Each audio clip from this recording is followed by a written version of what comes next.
All right, we're getting to a couple minutes over our start time. So first off, thank you everyone for joining us on our webinar, Getting Started in a New Cannabis State. 4 steps to take now. Please ask questions as we go along in the Q&A section, and we will answer them at the end. If we don't have time to answer all of your questions, we can reply after the presentation via email. This presentation is also being recorded, and we will be sending out the recording to participants afterwards. So any late joiners won't miss anything. Not all state legislation is created equal, and behind the excitement of cannabis legalization is a complex set of regulations and competitive factors. Learn our universal steps to take when cannabis enters a new state. Industry education, advocacy, goal setting, and business planning are all critical first steps to success in the cannabis industry. Canna Advisors has helped drive policy and consults emerging businesses across the world.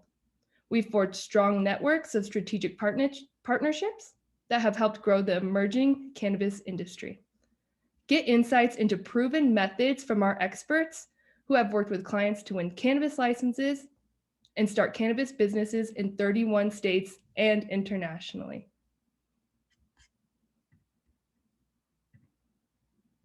My name is Alyssa Goebel, and I'm the Client Services Specialist for Canna Advisors. I've worked in multiple states on licensing applications and business planning. I will be moderating this webinar. Our presenters today are a couple of Canna Advisors MVPs, Victoria Trusty, our Senior Account Manager, and Summer Thomas, our Senior Project Manager. As one of Canna Advisors' longest standing employees, Victoria is the heart of our operations. She's a trusted point of contact to our clients and a team building wizard. Victoria is known for driving clients to achieve their goals.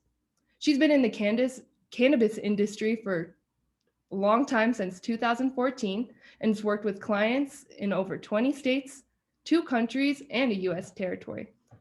She helps to develop and manage client ventures such as financial modeling, capital acquisition, investor pitching, cannabis education, and licensing applications. Summer Thomas is seen as a powerhouse of project management. As a licensed attorney, Summer offers a unique perspective on the legal landscape of the cannabis industry, as well as a critical eye towards complex laws. Summer is a superstar at managing projects that fit all of her clients' needs, ranging from licensing applications to operations readiness to exit strategy planning. Her legal background in tax, business, and administrative law brings a broad perspective for solving clients' complex problems. We will cover not 4, but 5 steps to take now. As we were creating these steps, we realized there were really 5 key steps we would like to share with you all. Step 0, start early. Step 1, educate yourself. Step 2, become an industry advocate. Step 3, identify your goals. And step 4, start your business planning. A question we get on a daily basis is, my state is expanding or implementing a cannabis program. What can I do now to properly prepare and position myself to obtain one of these licenses? Now we share our tips with you to getting started early. Step 0, start early. It's often a confusing and demanding process, and it takes months of preparation to fully execute a winning application. Don't wait until your application period opens to start your application. Summer, what are your tips for starting early? Thanks for asking, Alyssa. Okay, there you can see me. Great. Alrighty, so, the same with any entrepreneurial venture. The first step is to start, and it can often be the very, very hardest step. You may have been thinking about something, mulling it over in your head for months or years at a time that you wanted to enter the cannabis industry. And it really just takes that first, that final initiative, I guess, to say, I'm going to do this. I'm going to put my effort towards it. I'm going to prioritize my goals, and I'm going to make this thing happen. And so I think that's the first part of starting early, and why we thought it was really important to include this sort of step 0 to start early. If you're not familiar with the licensing process, There's often an application window for competitive applications, and that window is often only 1 month long. So by the time the state releases an application, you may only have 30 days to get all of your things in order. And honestly, there are just so many pieces to the license application that it's nearly impossible, really impossible, to get a winning application together in a month or even just a couple months' time. So you really want to start solidifying some of the big pieces as early as possible. Those toughest pieces to solidify are going to be your property, securing funding, finding banking, placing those crucial team members, deciding on what your process methodologies are going to be, and establishing a local connection with wherever it is that you're deciding to locate. You know, the pre-application process is it's fun. It can be very exciting, but it's also full of rabbit holes and potholes and things to look out for. You know, just because you think you've checked one thing off the list, that one thing is probably going to lead to something else you need to do, to something else, to something else. So there's full of steps people don't think about. And then there are also sub steps and sub steps after those. So it's really, really important to get started early, you know, so you can get all of those many steps done. Victoria, do you have anything to add to that? Oh yeah, I sure do. When it comes to application time, there are usually enough forms that are going to keep you busy for a month or so. So you're going to want to make sure that you get everything else in line and already, so that you can keep these other things at the top of your mind that are going to be those harder things to place, as Summer was talking about, of property, team members, like that. You're also going to want to keep in mind the types of things that are going to be required for this paperwork. That's going to be things like tax returns, proof of zoning, letters of support, things like that. Most of these documents are actually going to be required from all of the team members as well, not just you. So keep that in mind. You're going to be having to collect these documents from other people. Not only other people, but most of these documents are going to be coming from other professionals, other business professionals, such as your tax professional, things like that. So you will also be on their timeline. So starting as early as you can to obtain these items will give yourself plenty of time, a nice buffer before the crunch time starts. Also, competition for important partnerships are going to increase more as people start getting into the race and realizing that they may need to establish these relationships in order to have a successful application. Not to mention, ideal property is going to become scarce quickly, and it's pretty finite. Once it runs out, it runs out. So jump on that as quickly as you can. You'll need to have a good business plan and capital in order to obtain both of these easily. People are going to want to see that you've done your planning and that you know what you're talking about and know how you're going to execute it. The more that you have solidified pre-license, especially with all of the pieces outside of your control, the easier that the license application process will be. And after working in cannabis for 5 years, one of the recurring things I seem to hear from experienced entrepreneurs from all walks of life, all different industries, is that this applying for an application a business license with an application is one of the most stressful things that they've ever done. So definitely don't underestimate the amount of work that goes into this and the amount of dedication that you're going to have to put towards this. Thank you, Victoria and Summer. I'm sure that the amount of work is often underestimated. As soon as a ballot initiative or a legislative bill begins to gain momentum, it's important to start taking these steps to position yourself to have this winning application. Step 1, educate yourself. Learn as much as possible about the potential program. Whether your state is implementing their first limited medical cannabis program or expanding their adult use program, you need to be an expert. Victoria, what are some tips on cannabis education? Thanks, Alyssa. My main thing to advise people is to keep up to date on the news. A great place for that is these online news sources and email newsletters that you can get emailed to you daily. One at Canna Advisors that we tend to gravitate towards is Marijuana Moment. It's a great daily newsletter delivered to your inbox that's got news and updates in the cannabis industry across the country, as well as for your area. Another resource would be Green Flower Media. It's a great trusted place to begin. It's a resource for beginners all the way up through continuous education. So it's great for someone who's brand new in cannabis, who's just looking at the basics, all the way up to people who are well-seasoned veterans, and they're just looking to continue their knowledge in cannabis. This industry is still in its infancy, and we're discovering new things about cannabis every day. So everyone in this industry always has something that they could be learning. Another great thing is hands-on operational knowledge. And I say that with quotations around it because during this time of COVID right now, not so many hands-on ways that we could do things, but here are a few options. So YouTube is one that I'm going to throw out there, but I will say take it with a grain of salt. Be wary of what you're looking at. There are more examples of what not to do on YouTube than there are of what to do, but do your research. So check out the channel of the video that you're looking at, just to see if it's a legitimate looking channel, if there are a lot of subscribers on it. Check out the comments to see what people are saying about the source, as well as the content within the video. And I would even encourage you to do a quick Google search on the person giving the video or the company giving the video, as well as looking them up on platforms like LinkedIn, other social media platforms, to get a better feel of who is telling you this information. Another one that's a great source is tours. And obviously, during this time of COVID, in-person tours are not really a thing happening right now. But I will say that I have been receiving many newsletters with virtual tours of facilities. So it's really great if you are especially brand new in the industry to do research on the states that have similar cannabis programs. See if you can find virtual tours of the type of facility that you're planning on operating. So if it's a dispensary, look to see what dispensaries in a state that's having a market that looks like yours.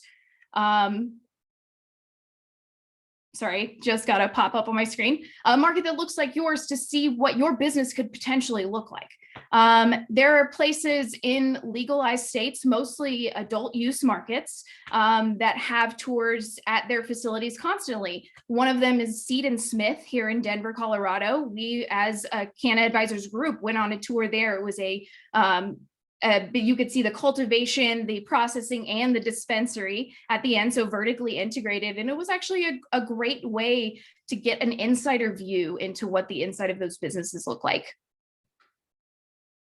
Summer, what else could be used to educate yourself about the cannabis industry? Thanks, Victoria.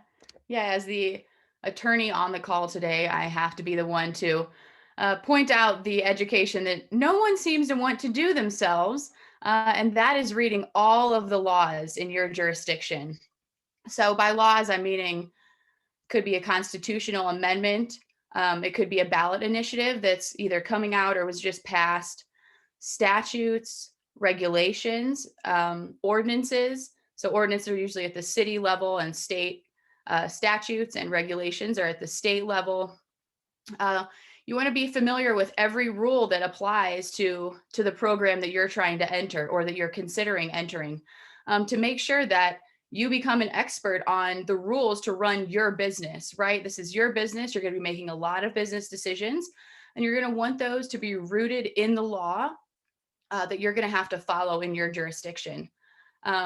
Maybe your jurisdiction doesn't have laws out yet, so you may be able to look at, like Victoria was saying, jurisdictions that are similar to yours, just to get a feel of what might be in your state's laws.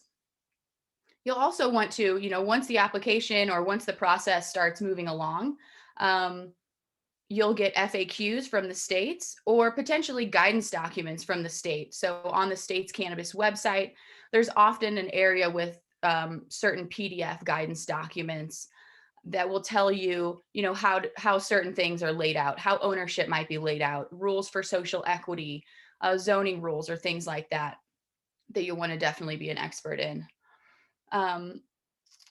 Next up, so after you've become familiar with all of the laws, you'll also want to become familiar with the application itself. So, the application is sort of like a test from school, right? There's a lot of questions, and you're going to have to go through and get the answers for every single one of those questions.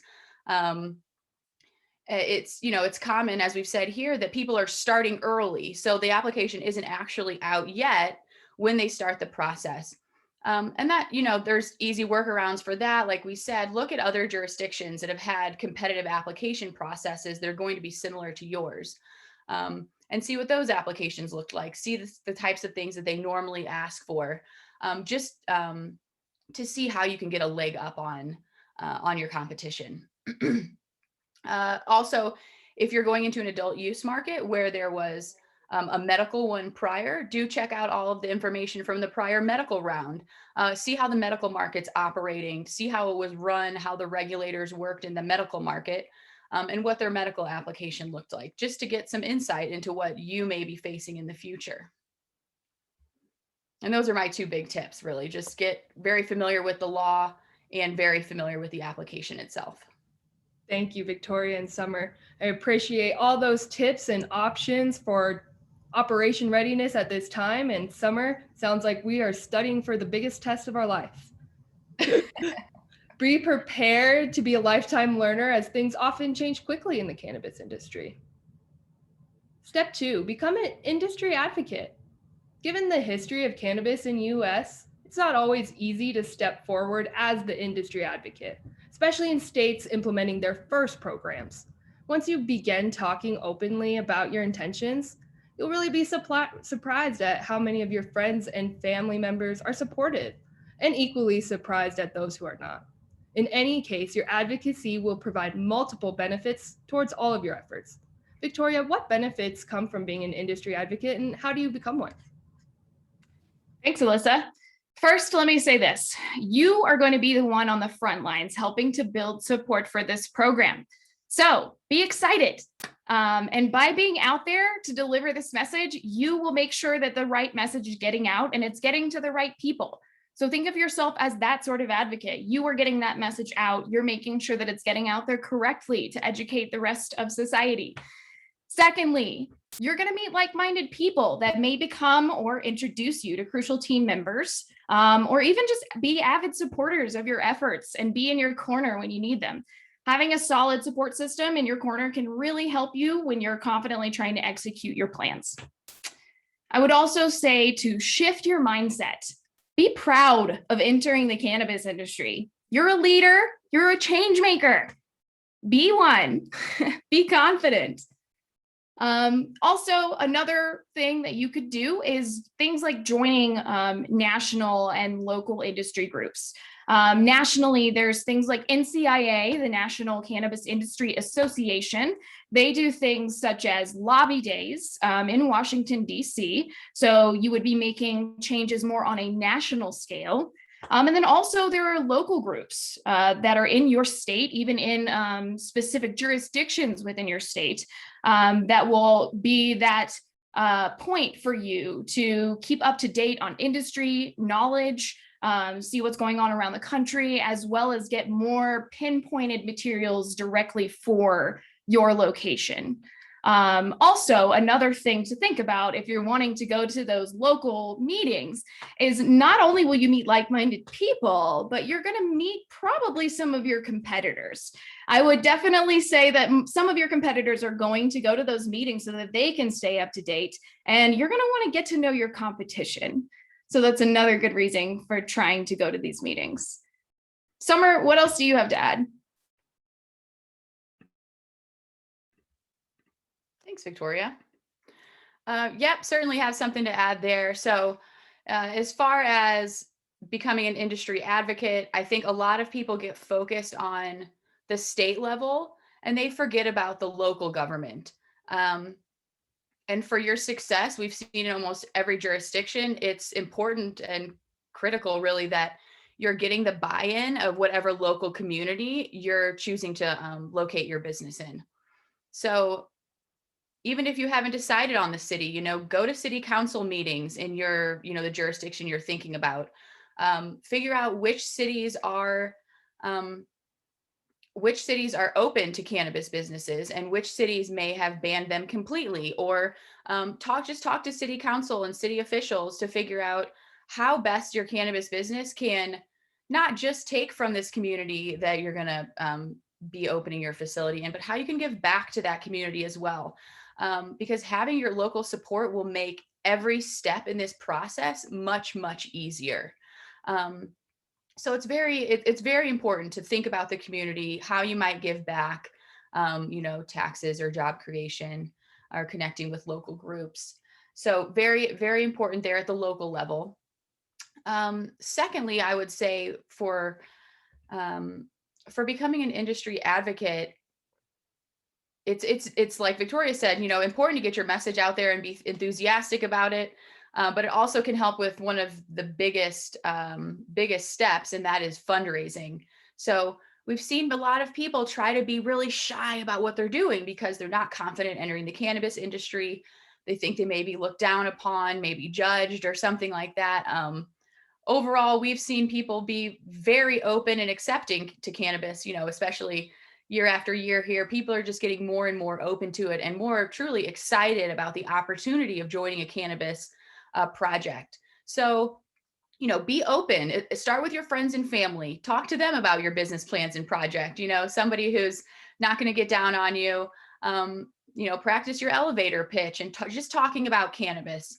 And of course, don't let the haters get you down, right? There are going to be some people out there talking, trying to talk you out of it, but, be brave, be confident, get your plan out there, and advocate for this industry that we all love so much.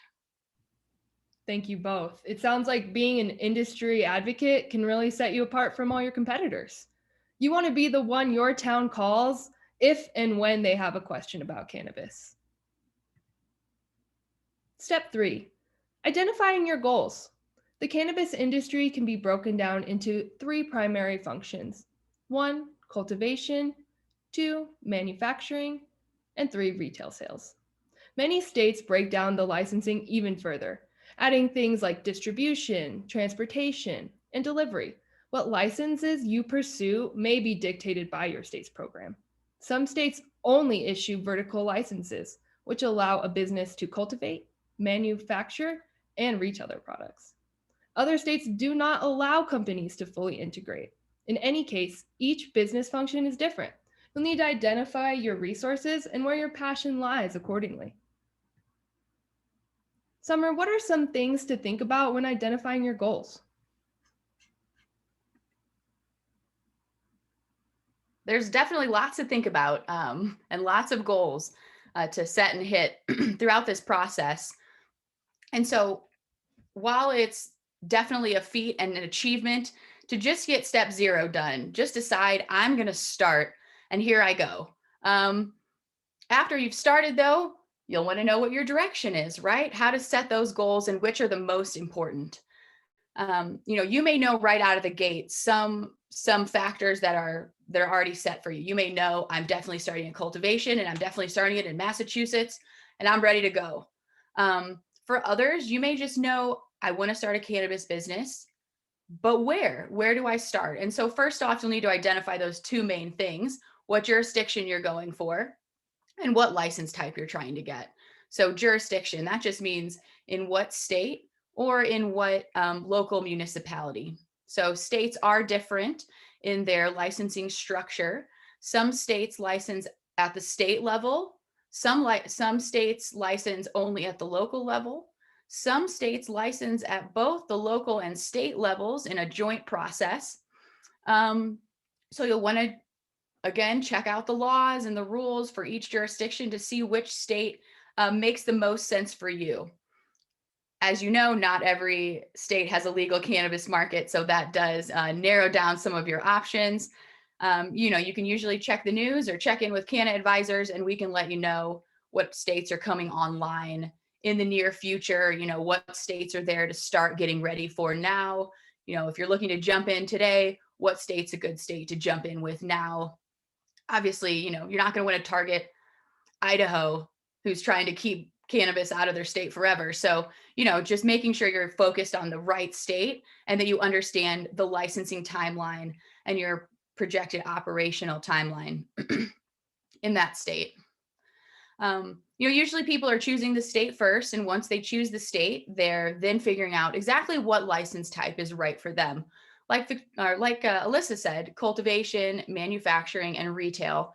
Those are the 3 biggest ones. You also may want a license for you could do distribution, transportation, delivery. Also, there are licenses for testing labs as well. So think about which license type might be right for you. And there's a few things to think about in that process. So, first off, do you want to just open one license type, or might you think about opening multiple, possibly a cultivation and a manufacturer? Or you may want to even open a full vertical operation with retail, processing, and cultivation all in one business type, which can give you a lot of efficiencies, but also can be a lot of hard work, a lot of capital, and also is not allowed in every single state. So again, you'll have to defer back to the rules to see what's allowed in every state. So from there, you'll want to definitely think about your team's areas of expertise. If you're a team full of horticulturists, you're probably going to go with a cultivation. If you're more entrepreneurial, and maybe you don't plan on having any hands-on role in the company, maybe it doesn't matter to you so much which business type you start. And so for you, it'll be determined more on the scale of your business. So for example, do you want to spend a few $1 million on putting together a retail establishment? Or do you want to, are you thinking big and you really want to go for, 100,000 square foot cultivation facility? So talking in tens of millions of dollars. So, of course, that's going to take a lot more upfront capital, and will come with a lot more risk. And that risk could potentially also come with more reward. So you'll have to think about the risk tolerance for yourself and for your team that you'll be working with, and what makes sense for you when choosing the scale of your operation and how big you might want it to be. Next, you'll want to think about the number of licenses that they're awarding per type in the jurisdiction that you're thinking about. And that affects the competitiveness of the license application process. So if you, for example, one jurisdiction, a city, for example, may say that retail licenses have a cap and they're only going to allow 3 retail establishments. But sometimes, say it's a more rural town, they may have a lot of agricultural land. They may decide not to put any ban on or any limit on cultivation licenses. And that's just something you'll have to know about the specific jurisdiction to make that decision. So, even that doesn't clarify which you might choose. So if you are more of the risk adverse, you may choose the cultivation side because you don't want to go through the competitive license process of the retail. On the other side, if you want to see a big return on your investment, you don't mind the competition, you like the idea of there being a very limited pool of competitors since there can only be 3 retails in this imaginary jurisdiction. And you may say, yeah, that's what I'm going for. I want to compete. I'm going to get all my ducks in a row and I'm going to win this license. And, make some amazing profits for at least the first few years while you have hardly any competition in your area. So that's something to think about as well. Lastly, I'll say that there are, many barriers to entry for certain license types. So, the first is social equity restrictions. You've probably heard about social equity programs, which are amazing. And I hope that we continue to see more of that trend growing across the industry. However, it does create hurdles for your application process. Social equity may require that you have 51% of your business's ownership of a certain type of person or individual who's lived in a certain place. So you'll want to start recruiting and doing those things early to get those people lined up that you need as your ownership team. Second barrier to entry you want to definitely keep in mind is zoning restrictions. So I think I mentioned before that a city could, in a lot of states, a city is allowed to ban cannabis operations outright. So they could say no retail, no manufacturing, no cultivation in our city at all, full stop. And so obviously that's a city you want to stay away from unless you are really gung-ho on that advocacy and you are dead set to get them to change their mind. But those barriers to entry can be, can be showstop, can be full stops for some people. So you do want to keep those in mind when you're choosing your license type. So hopefully that helped you get the first two goals out of the way, choosing your state or jurisdiction and choosing what type of license or license types, plural, you might be going for. And I will then turn over to Victoria. Do you have any other tips there for identifying your goals, Victoria? I do actually. I think the first one in my mind is establish a timeline for yourself from now until you're fully operational. In that timeline, include milestones or specific achievements that you and your company want to hit along the way. Not only is this timeline going to be able to help you and your company prioritize the things that may take a little bit longer to achieve so that you can start on those early on, but it's also going to help you keep your team and yourself on track during those chaotic times that we all know are ahead of you in this application process. And in turn, that will keep you accountable for these plans that you're forming for your company and your business. Within that timeline, give yourself some buffer room. In this industry and working in this industry for 5 years, I have seen hiccups come out of nowhere, literally. And then that's something that we have to deal with before we can move on into the next step in the process. So giving yourself that buffer room, even if you don't have to use it, will definitely save yourself some stress time later in the process in case those hiccups do happen. And then the last one that most people tend to forget about, I actually don't hear many people talk about this, is defining your exit plan and your long-term strategies. What is all of this working towards?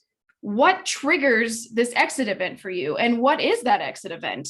Are you trying to branch out into other markets? Are you trying to become a multi-state operator? Are you trying to push yourself away from being operational? Or are you just trying to step away altogether?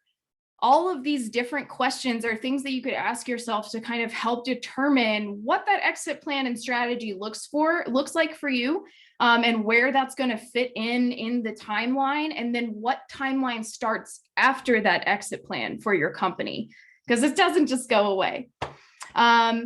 Thinking about what your exit plan looks like can help you define those business goals for your long term. And I really think that that is a great transition on to the next goal, which is business planning, a continuous process of goal setting and hitting. Woo!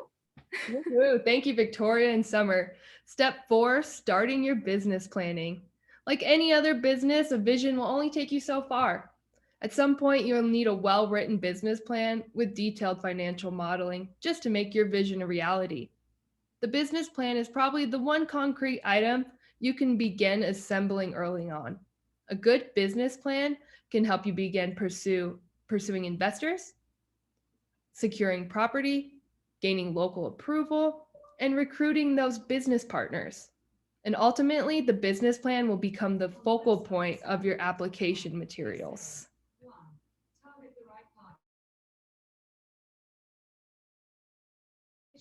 Summer, what are some steps in starting your business planning? Thanks for asking, Alyssa. I personally love the business planning process.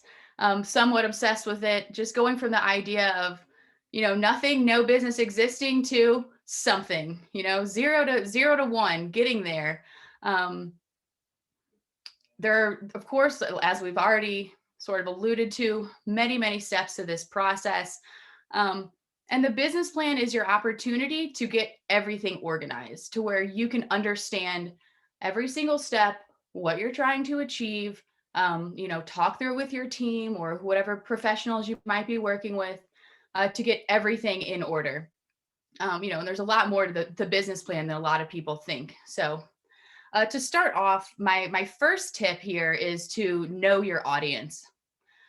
There are 3 main stakeholder groups that you might be making a business plan for.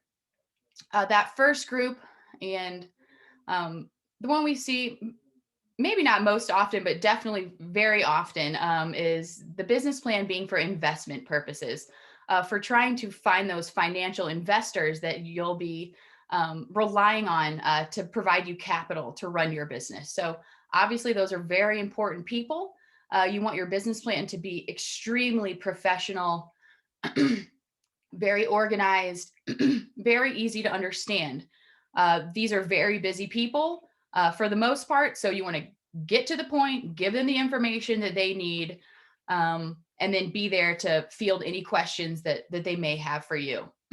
And then hopefully eventually to negotiate some terms for your fundraising.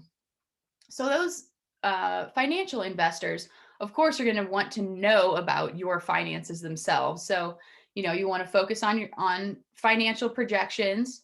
They'll also want to see that you've been hitting benchmarks and that you know what benchmarks you need to hit in the future, right? They like to see that you're not just starting from complete zero. You've done some steps, right? You've put together a small team. You've started. You've got your business plan together, financial modeling, maybe a pitch deck. They'll want to see that you have all of these professional items in order. The second stakeholder group is government agencies or for local support, meaning that you'll be showing your business plan to maybe city officials. So the city council or someone at the county, the municipal planning board, or the zoning board, someone at the local level who still needs to approve this project. And for those people, they're less concerned about your bottom line. They want to know you'll be profitable, that you'll be a successful business so that you're not going to go under, but they more want to know how you're going to help their community. Of course, they're concerned about their constituents. So, for those, you'll be focusing on what taxes you might be giving back, job creation, maybe a local community fee that you're paying directly to the local government, or a certain percentage of your net income, maybe that you are committing to donate to local charity organizations in their community. So for those local government agencies, you'll definitely want a different tone to your business plan that focuses on satisfying the needs of the community, not just making money for your investors. And then lastly, we often see people start here and then move on to one of the other two options we've already talked about, and that's for personal knowledge. So you may go into the business planning process just thinking, okay, well, I did step 0. I started, good for me.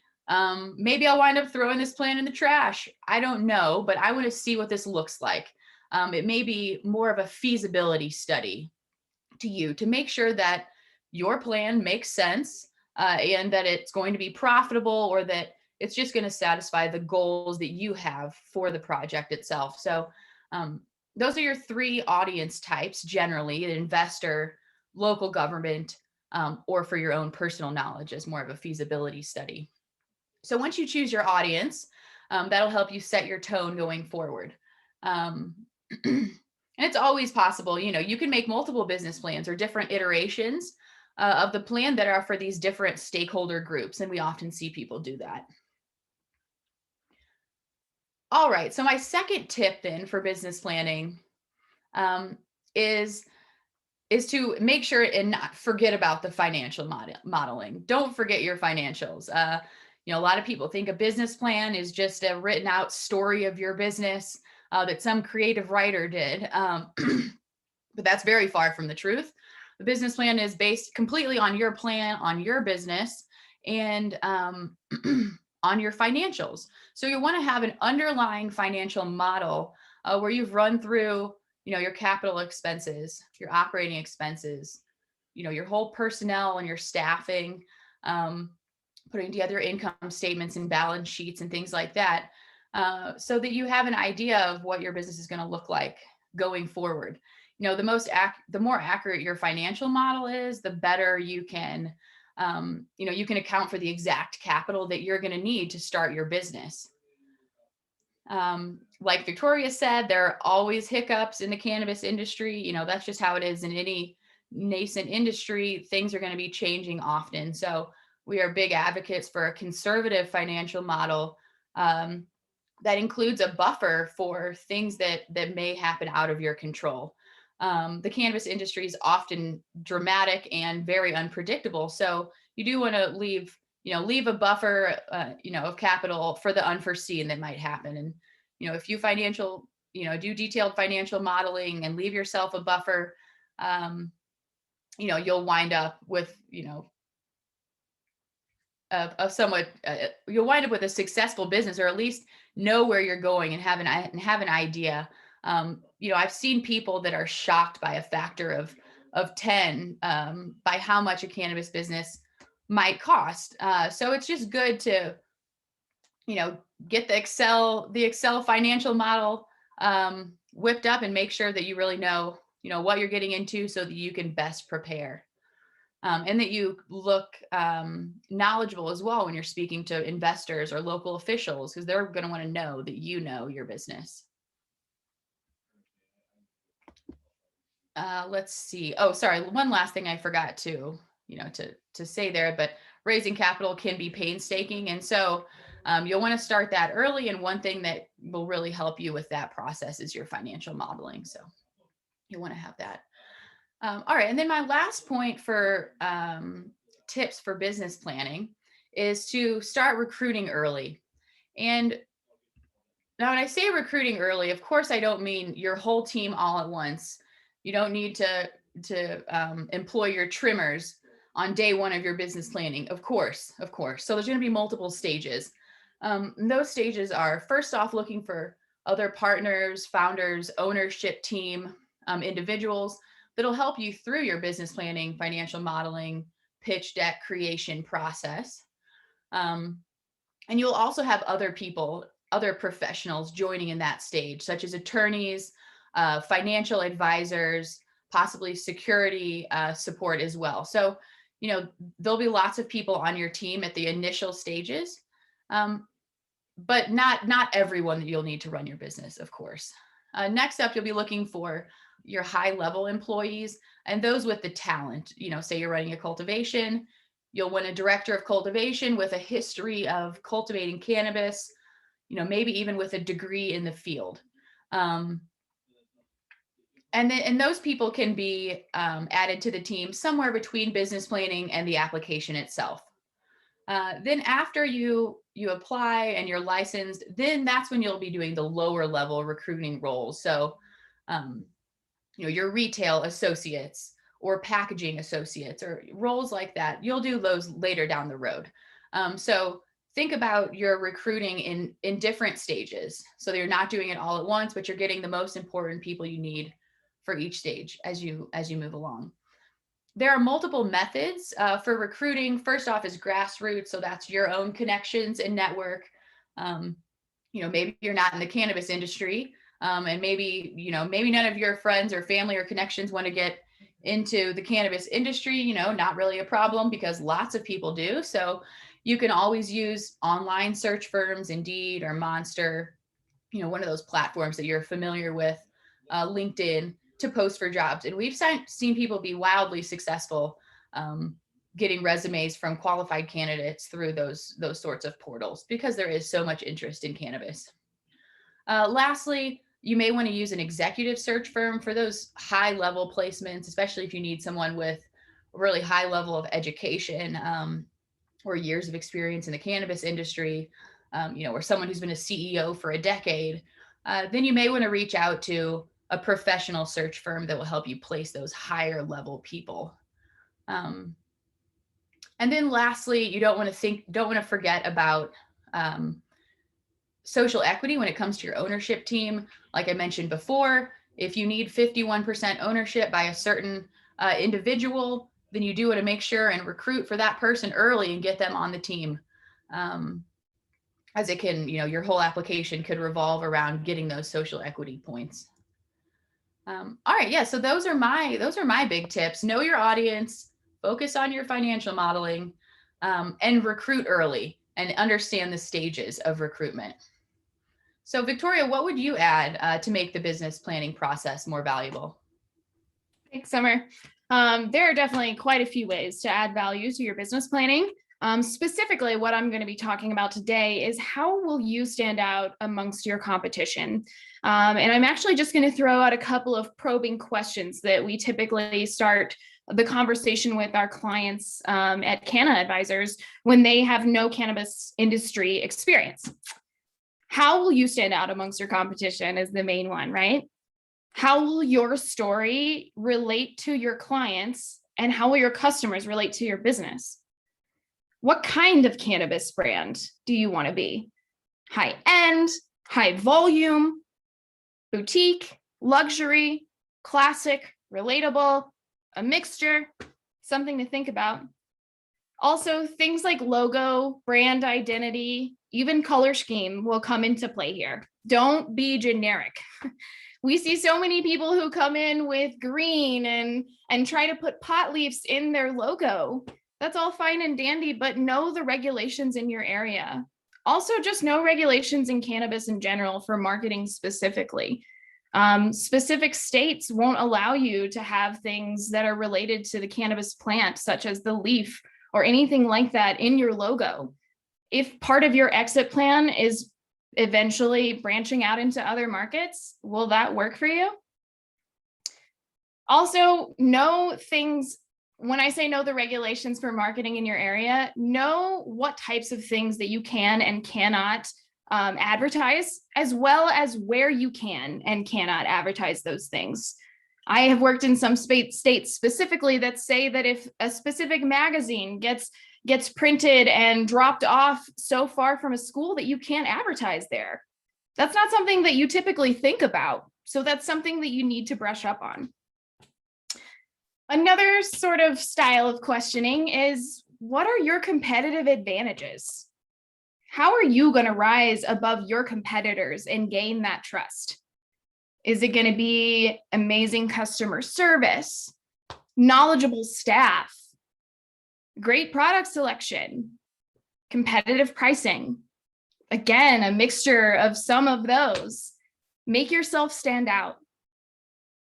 Then going back to the previously mentioned a couple of times, exit plan. What is your exit plan? Have you figured that out yet? What is this long-term strategy, and where is all of this going to lead? Where are you going?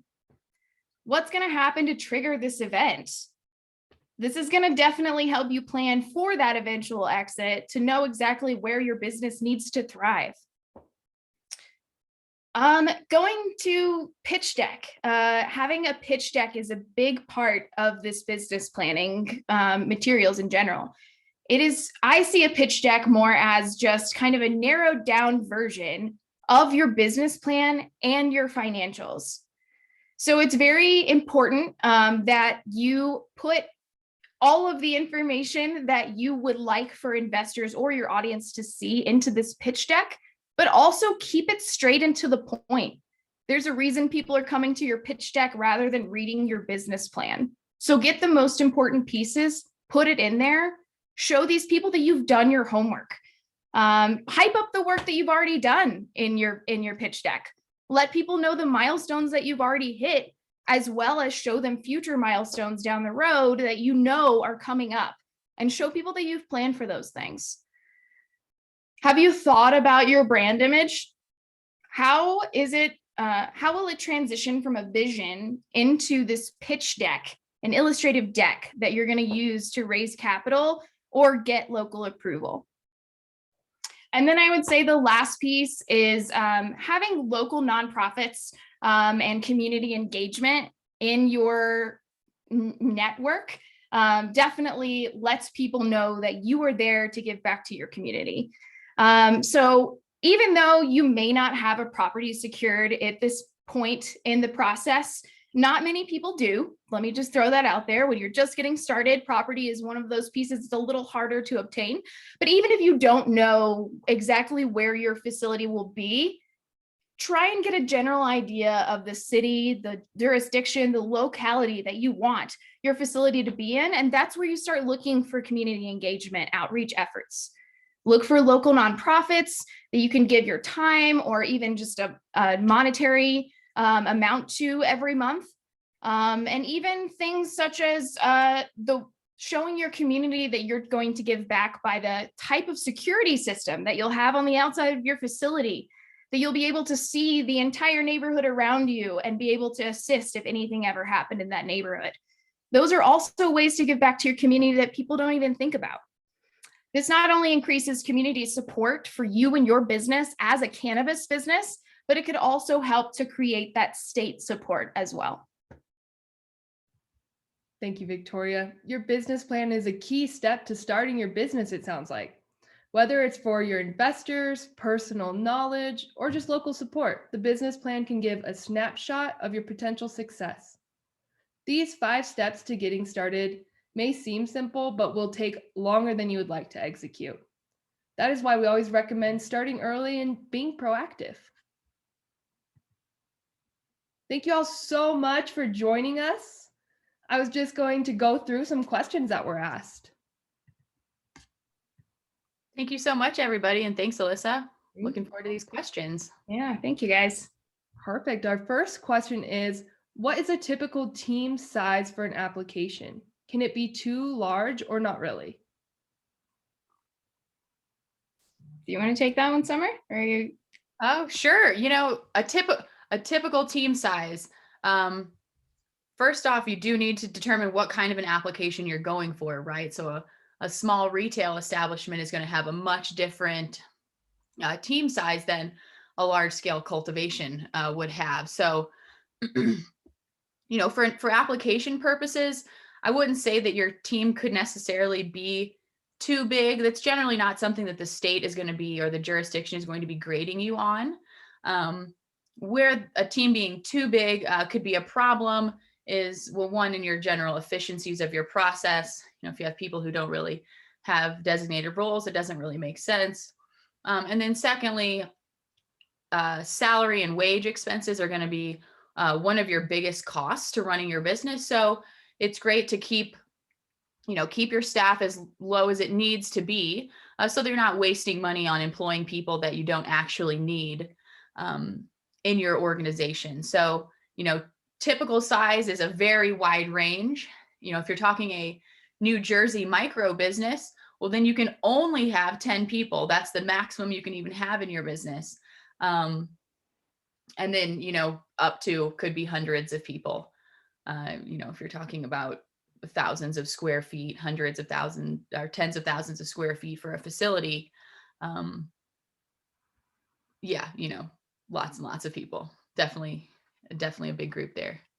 I would even add, as Summer mentioned, figure out what license type that you're going for and figure out what specialized team members are going to be a crucial piece of helping you with that business planning. So just for an example, if you're going for a processing or extraction license, you're obviously going to need someone that's done this before, ran the type of machines that you were trying to purchase and use, as well as someone that's going to know the products that you're trying to develop and maybe even have developed some of those products in the past. So that will be a crucial team member versus something like a CFO in your C-suite that is a very crucial team member, but may not be needed as crucially in the beginning as something like your director of extractions. So what about hiring contracts or experts as needed? I think that that's a great idea and a great way to save money, especially in the beginning.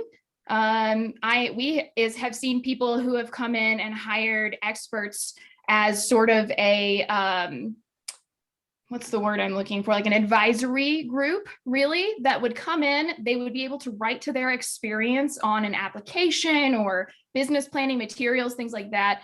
That person who is just an advisor will help advise them on things such as building their facility, building out their business planning materials, things like that.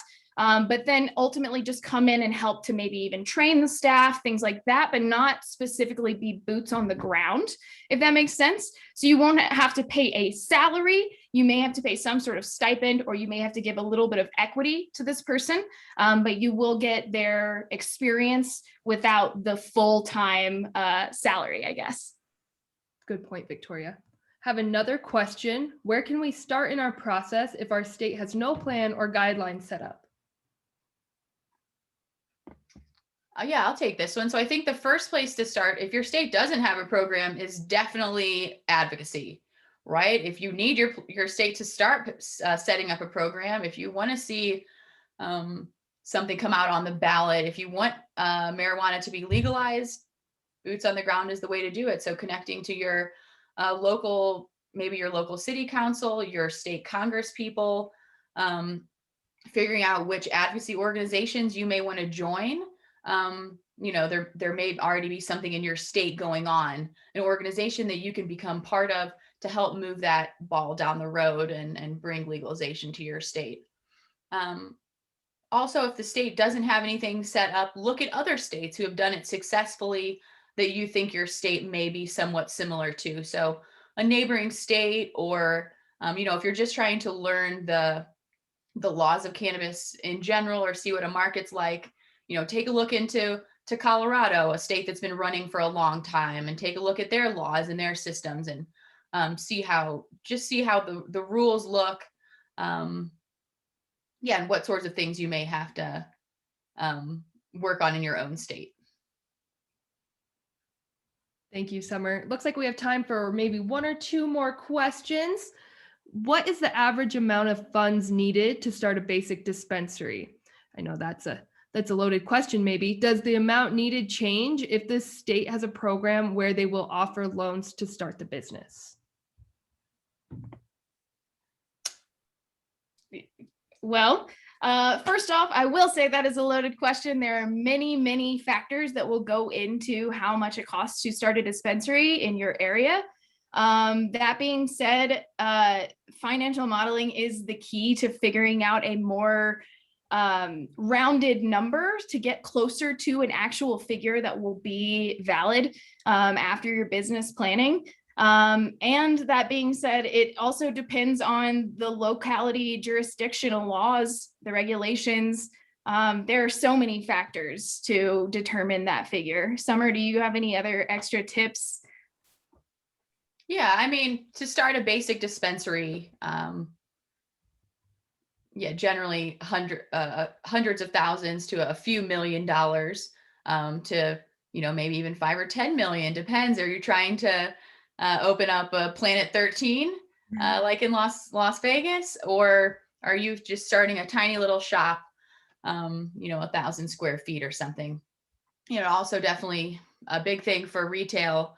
It depends on where you're trying to locate. How much is the property going to cost for you? For a dispensary, it's important that you be located near where the people are.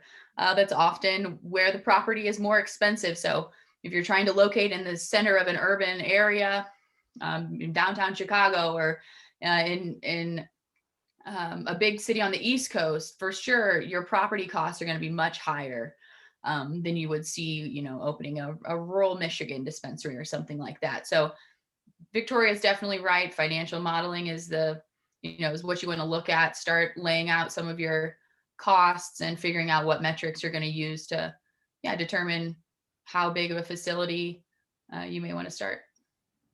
Thank you both. I think we have time for one last question. And we have someone from New Jersey. What is the typical time frame before the application process begins? Right now, there's not much information on the regulations yet. You're right. It's not. Just from my experience, these application windows have been getting shorter and shorter. I don't know, Summer, if you agree with that, but over the past 2 years specifically, these timeframes have been getting ridiculously small, as in a month, that kind of thing. So I don't know, Summer, if you have any more insight into that, but I have seen them grow shorter and shorter, which is why we start earlier and earlier. Right. Well, especially for New Jersey. So we're kind of up in the air right now. Like you said, Galen, waiting for those regulations to come out. They were supposed to come out, or they are supposed to come out 180 days after the statute was signed into law or became enacted. And so that puts us at this summer or fall sometime, as we know. Just because it's laid out in statute or in a ballot initiative exactly when the regulations need to come out, that doesn't mean that the regulators will necessarily have them done at that time. or that necessarily they'll let us know how close or far away they are from releasing the regulations. And then it could be, it could be immediately or very soon thereafter that they put out the regulations and the application then, after that. And then like Victoria said, they'll then open the application window. So it could be a very short period of time between regulations coming out, application coming out, application window opening, application window closing.